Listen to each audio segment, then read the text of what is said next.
Good afternoon, everybody. Welcome to the Zaner Ag Hedge Planted Acreage and Grain Stocks webinar for June 30th, 2021.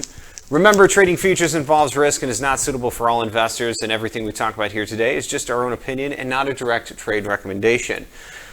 We got joining us today, again, I'm Dan Hussey. We've got Ted Seifried, our Chief Market Strategist here, Joe Nicruto, another one of our market strategists, and Alex Kurek, our third market strategist, joining us here today on the call. Welcome, guys, and thank you for being here. First, a little bit more about us. If you don't know who we are the Zaner Ag Hedge team. Zaner, as an institution, was founded in 1980. We're CFTC registered. We're an NFA member, and we love being the brokers on call for all of your marketing needs. Our services include global futures expertise in brokeraging and clearing management solutions. We provide accurate risk management for those that are looking for marketing and for commodity risk management across the spectrum. Some of the Zaner Ag hedging strategies that we look for and we utilize, we're oftentimes using futures, of course. We're using a sophisticated approach like debit and credit spreads to reduce costs, and all of those we can get into at another time. But what brings us here today is the acreage and quarterly grain stocks from the USDA, surprising the market, I think, in some regard, given that the trade was looking for a little bit more favorable expectation for our reports. Ted, we saw an soybean planted acreage. You've been talking for some time how this might be more of a soybean issue in the long run. I'm sure you'll harp on that later. No, let's go right now. Okay, so do it. Yeah, I mean, this report was surprising all the way around from the sense that acres for both corn and beans came in lower than expected. The trade wasn't really looking for a huge increase in bean acreage, but the general consensus was that we were going to see an increase in bean acreage. That didn't happen. And you know, it was actually pretty marginal. You know, we actually lost about 40,000 acres. But they came in really on top of what we had in our planting intentions. Now, that's important because the USDA has a carryover of 150 million bushels for next year for the new crop balance sheet, for this crop that's currently in the ground for this 87.6 million acres. Now, that is using a trend line yield of 50.8 bushels an acre. Now, you look at where this crop stands from a condition standpoint, 15% of your planted acreage area for soybeans is in the Dakotas. The Dakotas as a whole are about 30% poor to very poor on their soybean crop right now. There's time, okay? I mean, I feel like there's been damage done up there, but, you know, if they were to get rains later on in the season, that's when the soybeans really need it. That production could not be as terrible as it feels like it might be right now. However, if that weather pattern persists, and again, keep in mind that weather pattern is being driven by the very, very strong high-pressure ridge, that dome of death that is sitting over the western corner of the United States, reaching all the way into the plains. It doesn't look like that's moving anytime soon. But if this weather pattern persists, just some quick math here. If beans were 2 bushel an acre under trendline yield, using the demand that the USDA currently has, well, okay, so let's say beans are 2 bushel under trendline yield. That'd be a reduction in production of 166 million bushels, given the acreage number we saw today. If you use the USDA's demand number that they have pegged for next year, they're currently giving us 150 million bushel carryover. Well, that would literally be a negative balance sheet at that point. So this is why the beans were very sensitive to the numbers that we saw today. This is going to be very, very sensitive to weather going forward. The concern that we will have to have is that these higher prices may make hitting those demand targets a little bit of a struggle. Keep in mind, we're not starting at 880 beans. A lot of the demand from last year happened between 880 and 1080. We're at much higher prices, so we could potentially be rationing some demand right now. But after seeing this acreage number, and after looking at the crop conditions that we have in not just the Dakotas, but also Minnesota, northwestern Iowa, the Delta is continuing to get too much water. We have to be very sensitive about if that trendline yield were to be a bushel or 2 or 3 or even 4 below what our expectations are. If that happens, then we really actually do have to ration this demand. There's also a point to be made here on quarterly grain stocks. Which I segued right into. Well done. We'll come back. So quarterly grain stocks came in, by the way, our number was really high. But, the average trade guess was 787 for soybeans. Quarterly grain stocks came in 20 million bushels lighter. Listen, for soybeans, we can do a lot of the math beforehand. Coming in 20 million bushels lighter would suggest that their old crop number might have to go down, which means lower beginning stocks. So when we talked about that 150 million bushel carryover that the USDA was currently estimating for the new crop carryover number, you might have to take 10 or 20 million bushel off of that. So then we're only at a 130 million bushel carryover at a trendline yield at these acres. If we don't make it to trendline yield, the market is going to have to continue to price ration demand until we feel comfortable that we've cut enough out. Yeah, and that's, I think you hit the nail on the head in the fragility that we have now in the production, is that these acres don't leave any room for error whatsoever. Hey, one more little tidbit here on grain stocks, something I found interesting. Off-farm stocks for soybeans, on-farm stocks for soybeans were down 65% year over year, meaning there aren't very many bushels of beans out there that are in storage. So between now and the end of the marketing season, there really isn't very many beans for producers to sell. And I also feel like for new crop sales, guys are further along than they usually would be. I don't expect a whole lot of farmers selling between now and the end of the growing season either. So it really depends on what the funds and your commercials want to do. Which you take a look at technicals and what they're positioning right now, it's hard to make a case for building into a short position right now. By the way, similar for in this corn, time of year. Yeah, similar for corn, 37% lower year over year in on-farm stocks in corn. Commercials actually hold 11% more than what they did last year, but obviously they feel like they need to. Sure. And in these tightening carryout situations, that's completely understandable. Right. So corn planted acres, we had a complete miss of around 1 million acres off of trade expectations, coming in at 92.7 million acres. That was up 2% and up 1.87 million acres from last year. This was not that much that the trade can work with now. Ted, I know you were crunching through some of the hits to production we were seeing in the Dakotas on the beans. Where do you see some of those major losses here for corn acres? You want to do math, Dan? Let's do math. We didn't lose corn acres; we gained corn acres, right? Or, excuse me, right? We didn't gain as much as we thought we Correct. could. Okay, so that's the thing there. Corn acres roughly up 1.6 million from what our expectations, planting intentions number was. The expectation was closer to 3 or 4 million acres increase. So that was much less of an increase than what the market had been factoring in. And because of that, we were locked limit up across the board, and we will have expanded limits for tomorrow. Now, let's do math. This 1.7 or 1.6 million acre increase in corn translates to about a 270 million bushel increase in production at trendline yield. Now, the key is at trendline yield. Currently, the USDA is projecting 1.357 billion bushel for carryover for new crop. If you add the 270 to that, we're still just slightly over 1.6 billion bushel carryover, which isn't terribly bullish, but it's certainly not terribly bearish either. But the key there is trendline yield. The trendline yield that the USDA is currently using at 179.5 is about 3 bushels an acre higher than our previous record.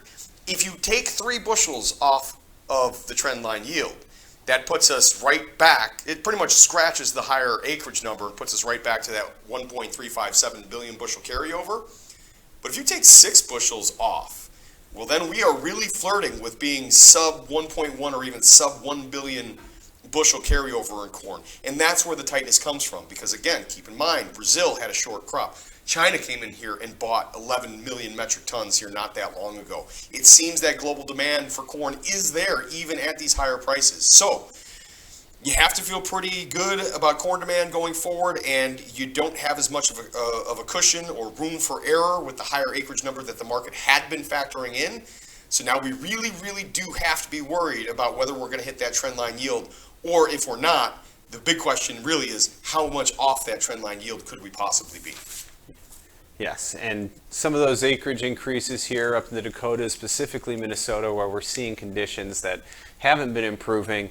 makes you wonder, again, how fragile that production number is going to be now if we're entering into weather markets for corn over the next couple weeks. And Dan, so same thing in soybeans, right? North Dakota and South Dakota, that's where the worst rated crop conditions are. And for corn, look, we don't have a whole lot of time for these conditions to improve before we get into pollination. But that North Dakota and South Dakota crop combined makes up a little over, well, right at 10.4% of the overall corn acres. So it's not as dire as it is in the soybeans as far as the Dakotas. I mean, the situation for their corn is, but it's not as big of a chunk, quite as big of a chunk of the overall corn production. But like I said, you know, when you take 179.5 trendline yield, something we've never done before, and you start whittling away at that, you very quickly can work a corn balance sheet well below 1 billion bushels, and that's what the trade has to respect. That's why we were sharply higher here today. Corn ending stocks totaling 4.11 billion bushels, down 8% year over year. Of that total, 1.7 billion bushels were stored on farm, and that was down 39%. Do you think that on farm, you know, well, I'm sure you'll get to that in your quarterly grain stocks assessment here, but probably seeing a lot of the same issues for corn sales here. Yeah, Dan. So really not a whole lot to talk about here on corn quarterly grain stocks. They came in rather close to what the trade is expecting. You know, in soybeans, I said a 20 million bushel lower than expectations is a fairly big deal, but that's when we're talking, you know, 130 million bushel carryover. You know, for corn, missing it by 30 million bushels is not that big of a deal, but similar to soybeans, not very much corn stored on farm. There again, you know, there's not I really don't think there's going to be a whole lot of producers selling for old crop, certainly old crop, but likely not really new crop either between now and harvest. So again, if you don't have producers selling in corn or beans, wow, you know, that leaves the door open for opportunity. If the funds choose to do so, they can really run this up. Now, again, just like soybeans, it's really going to depend going forward on what happens with weather and what happens with demand. But I do feel pretty good about corn demand right now. Again, we've gotten a pretty big chunk of export sales on the books already with China. That South American crop, Brazilian second season safrinha corn crop continues to decline. They had some frost here this week that really gave us a big concern. That probably cut a little bit off their production as well. So, you know, I don't think beginning stocks for corn are going to change on this next report. It's just going to be a reflection of acreage, and we'll see what they say on demand. But again, it's all about the yield going forward. If we can't get to that trend line yield, which it looks very questionable right now, the question is, you know, are we three bushel an acre less than trend? Are we 6 bushel an acre less than trend? If we're 6 bushel an acre less than trend, we're looking at one of the tightest corn balance sheets we've seen in a really long time. And while we got it up here, we'll come in and close with wheat acreage in a minute. But any comments here on the wheat ending stock or grain stocks? I mean, pretty much in line with analyst expectations. It really wasn't, I guess, much to say. I jumped off the page at me. I mean, obviously, the on-farm stocks being down 38% there again for wheat is a big So for wheat, this was our selling. This was the end of the marketing year for wheat. It's not for corn or soybeans. That's we'll see that on September, and that'll be the September 1st quarterly grain stocks. But this was the end of the marketing year for wheat. That 844 represents the ending stocks that we had for wheat. Our number was at 866 because that's where the USDA was. So that means that the USDA is going to have to lower their ending stocks number. It's also going to lower its beginning stocks number for next year. So it's a little bit of a little bit more of a bullish scenario from a stocks perspective on wheat than I guess what we had been expecting. But the higher acres kind of offset that a little bit. However, you know, that acreage number was really right on top of our number. So I don't really see anything big here on the wheat. I think wheat continues to be a follower overall. Obviously, that spring wheat crop is a major concern. And spring wheat could really get rather crazy here, especially if you've got the corn going higher at the same time. And that should continue to support our winter wheat crops, Chicago and Kansas City, even though harvest is rolling along. And this is the time of year where we would expect to see harvest pressure. This might be one of those off years or counter-seasonal years where we find strength in wheat even during harvest because of what's going on everywhere else. Yeah, and the on-farm stocks being down 38% cuts down on that pressure. Well, To recap some of the closing thoughts from today, we're going to continue to have to watch the weather conditions as they're going to play a continued role in this marketplace and creating a more fragile production picture now that acreage has been shrunk up less than the trade expectations. Chinese demand obviously is going to continue to be a driving force that is going to have to be watched for. The price rationing of that demand as well, which can take the ugly edged sword from the US dollar as well as from our grain pricing. So there's two things that we'll need to watch there. Other USDA reports, crop progress, our weekly reports are going to be imperative, the weekly export numbers are going to be imperative to help confirm that Chinese demand, along with crop progress showing us how much that weather effect might be building in.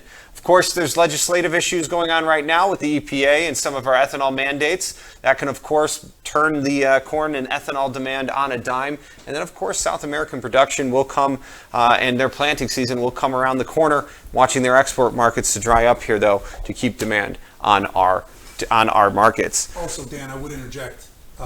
Maybe the drama has not passed. Big numbers here today, big changes.